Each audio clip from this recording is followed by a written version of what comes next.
عليكم ورحمة الله وبركاته. مرحبا بكم مرة أخرى في قناتي ومع فيديو جديد ومفيد. قبل ما نبدأ الفيديو نطلب من جميع أنه يشارك في القناة ويفعل الجرس ليصل كل جديد وتعم الفائدة إن شاء الله. ما تنسوش تبارطاجيو الفيديو مع رفقائكم. بدون إطالة، الفيديو تاع اليوم هو عبارة على توجيهات اللي خلقت موضوع أيضا خلق بعض الالتباسات عند طلبة الدكتوراه، ولقيت أسئلة كثيرة وصلت لي، لذلك حبيت ندير هذا الفيديو البسيط باش نوضح لهم الالتباس ويفهموا شنو هما لي كونديسيون et les modalités de soutenance d'une thèse de doctorat pour le système beaucoup plus LMD. هي عبارة عن مجموعة من الشروط اللي لازم يحققها طالب الدكتوراه باش يسوتني لا تيز دو دكتوراه تاعو. اذا ما نطولش عليكم ونبدا مباشرة في الفيديو.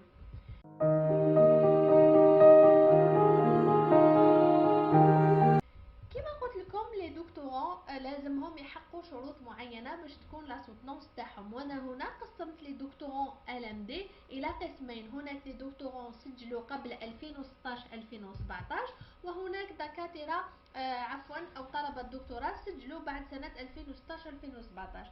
لماذا انا درت هذا التقسيم درت التقسيم هذا لانه التقسيم هذا صارت فيه مجموعه من التغييرات. يعني كان اللي قبل 2016 2017 عندهم شروط معينة، أما الناس اللي سجلت ما بعد 2016 2017 فجاءت الوزارة لتثمن بعض الشروط اللي خلات الفرق بين هذه المجموعتين من طلبة الدكتوراه.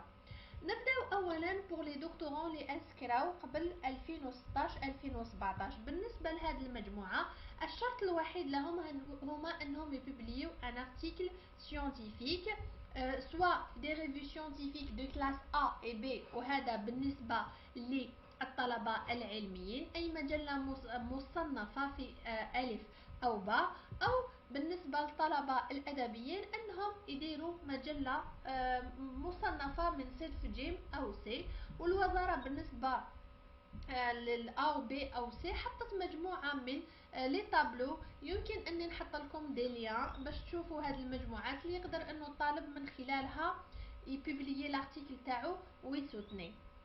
بعدها جاو مجموعة من الطلبة اللي سميناهم الطلبة اللي منسكريين ابخي 2016 2017. هادو الطلبة عندهم مجموعة من الشروط اللي لازم انهم يكون متوافقين عليها، او بالاحرى يحققوها باش يقدروا يسوتنيو. ما هي هذه الشروط؟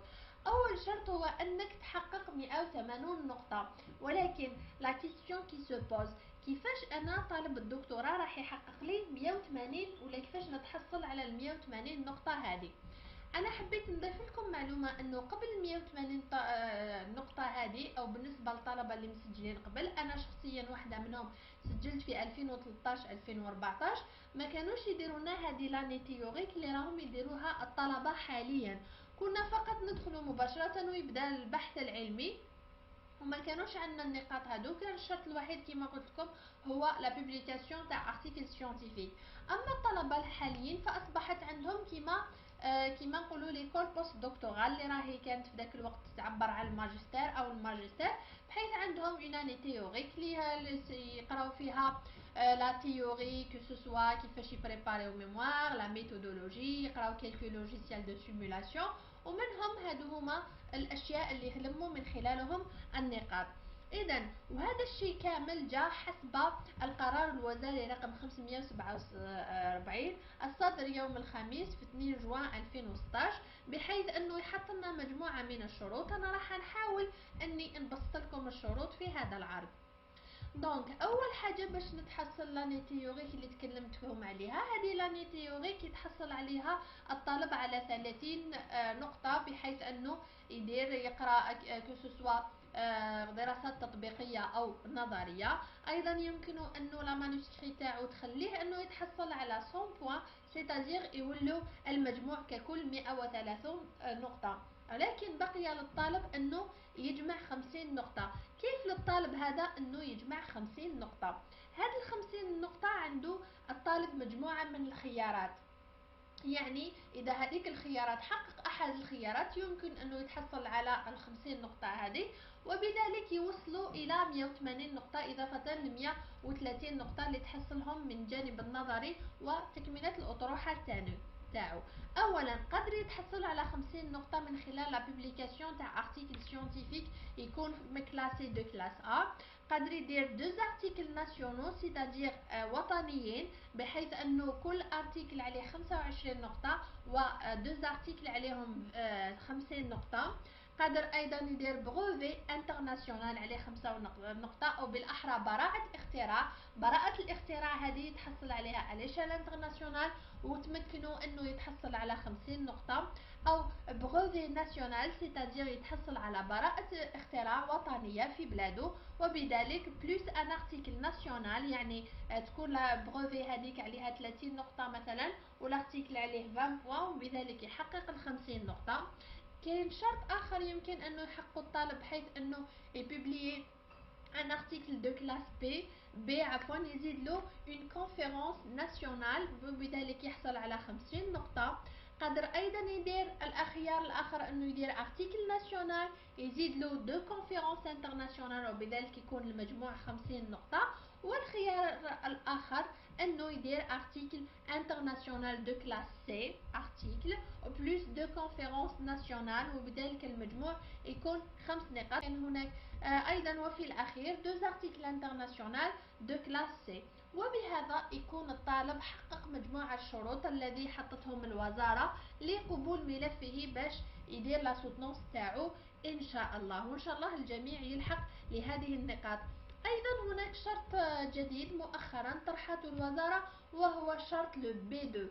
لو بي 2 هذا سيتادير لازم يكون طالب الدكتوراه متحصل على بي 2 في اللغه الانجليزيه. هذا مشروع اخير جاب به وزير التربيه والتعليم.